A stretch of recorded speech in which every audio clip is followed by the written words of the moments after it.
जैसे आप लोगों ने देख ही लिया है कि आज हम किस बारे में बातें करने वाले हैं।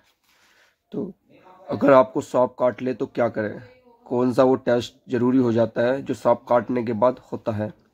देखिए, सबसे पहले आपको झाड़ फूक से बचना है, क्योंकि झाड़ फूक के चक्कर में पड़कर सबसे ज़्यादा डेथ होती है, क्योंकि लोग प्राइमरी ट्रीटमेंट पर ज़्यादा ध्यान देते हैं। इसलिए अगर आपको सांप काट लिया है तो आपको तुरंत हॉस्पिटल जाना चाहिए, क्योंकि वहाँ पर आपको एंटीवीनोम इंजेक्शन लगाए जाते हैं। एंटीवीनोम इंजेक्शन एक्चुअली होते क्या है, जो एंटीवीनोम इंजेक्शन वो इंजेक्शन होते हैं जो सांप काटने के बाद लगाए जाते हैं। एक्चुअली ये जहर को ख़त्म करने का काम करते हैं। कि सांप दो तरह के होते हैं, शायद आप लोग जानते भी हो। एक सांप पानी का होता है और एक होता है जो पानी के बाहर रहता है। अभी जो पानी वाले सांप होते हैं वो मतलब वेनम नहीं रखते हैं, मतलब जहर उनमें नहीं होता है। और जो पानी के बाहर रहते हैं वो जहरीले होते हैं। अब उनमें कर लेते हैं कि वो कौन सी इम्पोर्टेंट टेस्ट है जो सांप काटने के बाद किए जाते हैं। देखिए, जैसे ही आपका वो टेस्ट आपके ब्लड से हो सकते हैं, आपकी यूरिन से हो सकते हैं। तो जैसे ही आपका पेशेंट हॉस्पिटल जाता है तो सबसे पहला जो प्रोसीजर है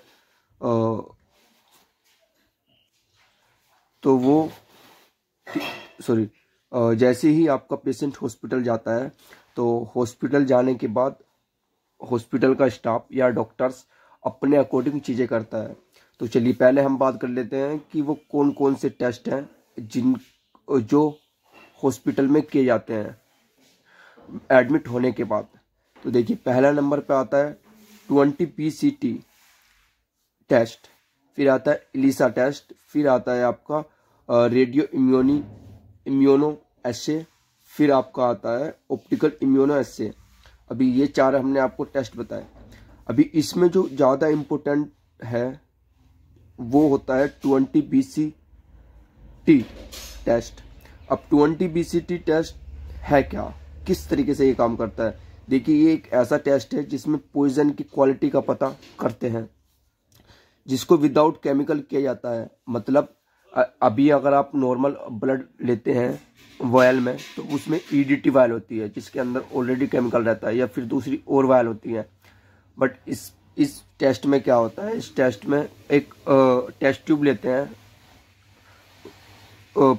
जो आपकी टेस्ट ट्यूब है, मतलब प्लेन टेस्ट ट्यूब लेते हैं, उसमें 2 ml से 3 ml, मतलब 2 ml तक ब्लड लेते हैं।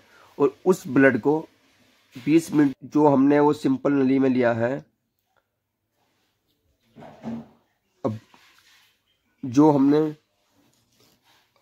इस 2 ml जो हमने ब्लड लिया है उसको 20 मिनट के लिए एक साइड में रख देते हैं। उसके बाद अगर आपका सांप पॉइजन वाला है तो आपका ब्लड क्लॉट नहीं होगा, मतलब आपका ब्लड जमेगा नहीं। अगर आपका सांप पॉइजन वाला नहीं है तो आपका ब्लड क्लॉट कर जाएगा।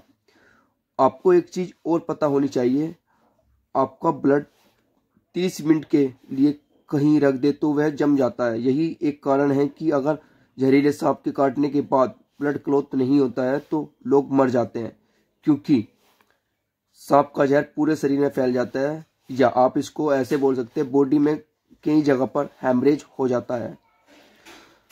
चलिए, ये आपका हो गया कि 20 BC टेस्ट में होता क्या है। अब बात आती है कुछ इंजेक्शन जो मार्केट में अवेलेबल है, मतलब कुछ एंटीवीनोम इंजेक्शन जो मार्केट में अवेलेबल है और उसके रेट। देखिए, उस इंजेक्शन का नाम है वीनोम। बाकी और सबके अलग अलग नाम हो सकते हैं, ये तो हमने एग्जाम्पल के लिए आपको दे दिया है कि किस नाम से ये मार्केट में मिल सकता है। मार्केट रेट की बात करें तो 800 रुपये से स्टार्ट होता है और ये 1500 2000 वो कंपनी टू कंपनी वैरी करता है। ठीक है, रेट सबका अलग हो सकता है। तो ये था आज